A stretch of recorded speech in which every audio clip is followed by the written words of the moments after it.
اب رہا مسئلہ کہ کون لوگ ہیں جو روزہ مؤخر کر سکتے ہیں، رخصت ہے کہ وہ چھوڑ سکتے ہیں یا اس کو تاخیر سے رکھ سکتے ہیں اور اس کے بدلے فدیہ دے دیں جو نہیں رکھ سکتے. تو اس میں ہم آلریڈی سورۃ البقرہ کی آیت نمبر 184 جو ہے وہ پڑھ چکے ہیں، جس کا کنکلوژن میں آپ کو بتا دیتا ہوں کہ دو قسم کے لوگ ہیں سورۃ البقرہ میں ہم تفسیر کے ساتھ پڑھ چکے ہیں جو روزہ مؤخر کر سکتے ہیں کہ بعد میں رکھ لیں. نمبر 1 مسافر اور نمبر 2 مریض، یہ ڈیلے کر سکتا ہے اپنے روزوں کو. اور اسی کی ایکسٹینشن میں سنن ترمذی، سنن ابی داؤد، سنن ابن ماجہ اور سنن نسائی میں حدیث ہے صحیح سند کے ساتھ کہ نبی صلی اللہ علیہ وسلم نے فرمایا کہ اللہ تعالیٰ نے رخصت دی ہے مسافر کو، دودھ پلانے والی عورت کو اور حاملہ پریگنٹ عورت کو بھی کہ وہ روزہ مؤخر کر سکتی ہے. یہ بھی مریض میں ہی داخل ہوگی جو عورت جو ہے وہ دودھ پلا رہی ہے یا وہ حاملہ ہے. تو ہر وہ شخص فدیہ دے کر رخصت حاصل کر سکتا ہے کہ جو اس حکم میں داخل ہے جو ہم پہلے پڑھ چکے ہیں، وَعَلَى الَّذِينَ يُطِيقُونَهُ فِدْيَةٌ طَعَامُ مِسْكِينٍ، کہ جس پر طاقت مشکل ہو جائے روزہ رکھنا وہ فدیہ دے دے مسکین کو. اب اس میں 3 کیٹیگریز آئیں گی. نمبر 1 ایسا شخص جو بوڑھا ہو چکا ہے اور اتنا بوڑھا ہے کہ اس کے لیے روزہ رکھنا مشکل ہے. اب وہ یہ نہ کہ میں نے زبردستی روزہ رکھنا پھر بے ہوش ہوا پڑا ہو. کئی بوڑھے ان کو بڑا شوق ہے روزہ رکھنے کا، تو ان کے لیے اللہ تعالی نے رخصت دی ہے، وہ آگے انشاءاللہ صحیح بخاری سے میں بتا دوں گا. دوسرا ایسا پرماننٹ مریض، چاہے وہ بوڑھا ہو یا جوان، کہ جس کو مسلسل کچھ کھانے کی حاجت رہتی ہے، جیسے بعض شوگر کی بیماری میں ایسا مسئلہ ہو جاتا ہے کہ مسلسل ہی پورا دن کچھ نہ کچھ کھانا پڑتا ہے، تو ایسے لوگوں کا روزہ ہمیشہ کے لیے چھوڑ دیں، اس کے بدلے وہ فدیہ دے دیں. وہ آگے آ جائے گا کتنا فدیہ. اور تیسرا یہ مسئلہ اجتہادی ہے، مسلسل کئی سال تک جو عورت حاملہ ہے یا دودھ پلا رہی ہے، بعض اوقات عورتوں پہ 15 سال بھی ایسے آ سکتے ہیں کہ ایک عورت ہے، اس کے ہاں اولاد ہوئی، وہ اس کو 2 سال تک دودھ پلاتی رہی، اسی دوران نیکسٹ امید لگ گئی، پھر اس کو 2 سال دودھ پلایا، پھر نیکسٹ امید لگ گئی، تو 6 7 8 سال بھی گزر سکتے ہیں مسلسل، کیونکہ دونوں کنڈیشن ہے نا رخصت کرنے کی، مؤخر کرنے کی، جو حدیث میں نے بتائی سنن ابی داؤد، ترمذی، نسائی، ابن ماجہ سے، کہ یا حاملہ ہو یا دودھ پلانے. تو اب کسی کے 8 10 سال کے روزے اس طرح اکٹھے ہو جائیں تو یہ اب ظلم ہے، جس طرح فقہ حنفی میں مسئلہ ہے کہ نہیں وہ روزے 10 سال کے رکھے گی.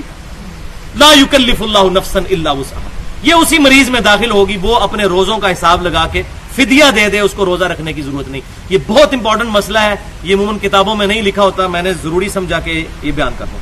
اب سورۃ البقرہ کی 184 نمبر آیت میں ہم نے جو پڑھا تھا وَعَلَى الَّذِينَ يُطِيقُونَهُ فِدْيَةٌ طَعَامُ مِسْكِينٍ، کہ وہ لوگ جو بڑی مشکل سے ہی قادر ہوتے ہیں اس بات پر کہ روزہ رکھ سکیں، وہ فدیہ دے دیں مساکین کو.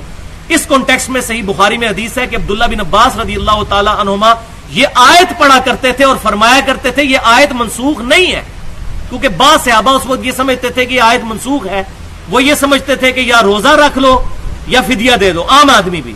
یہ پہلے حکم تھا، بعد میں یہ منسوخ ہو گیا. جبکہ عبداللہ بن عباس کہتے تھے، جو مفسر قرآن بخاری اور مسلم کی متفق علیہ حدیث ہے، ان کے لیے نبی صلی اللہ علیہ وسلم نے دعا فرمائی تھی، اے اللہ ابن عباس کو قرآن کا علم عطا فرما.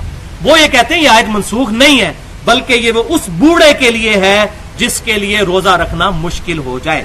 اور ساتھ ہی صحیح بخاری میں امام بخاری رحمۃ اللہ علیہ انس بن مالک رضی اللہ تعالیٰ عنہ کا اثر لے کر آئے، جو نبی صلی اللہ علیہ وسلم کے بعد 82 سال تک زندہ رہے اور 93 ہجری میں 110 سال کی عمر میں فوت ہوئے. تو امام بخاری کہتے ہیں کہ وہ اتنے بوڑھے ہو گئے تھے کہ روزہ نہیں رکھ سکتے تھے، تو وہ روزہ نہیں رکھتے تھے اور روزانہ ایک مسکین کو گوشت کے ساتھ کھانا کھلایا کرتے، دال کے ساتھ نہیں، گوشت کے ساتھ. اور پھر قرآن کی آیت تلاوت کیا کرتے تھے وَعَلَى الَّذِينَ يُطِيقُونَهُ فِدْيَةٌ طَعَامُ مِسْكِينٍ، کہ جو روزہ بمشکل رکھ سکتے ہوں.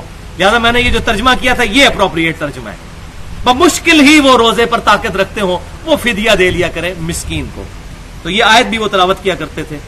انس بن مالک میں قربان ان کی اس ادا پر میں وہ آیت تلاوت کروں گا، لن تنالوا البر حتى تنفقوا مما تحبون، تم ہرگز نیکی کا اعلیٰ ترین درجہ اس وقت تک حاصل نہیں کر سکتے جب تک کہ اپنی پسندیدہ چیز اپنے رب کے لیے قربان نہ کرو. خود شاید وہ دال سے کھاتے ہو لیکن گوشت کے ساتھ مسکین کو کھانا کھلایا کرتے تھے.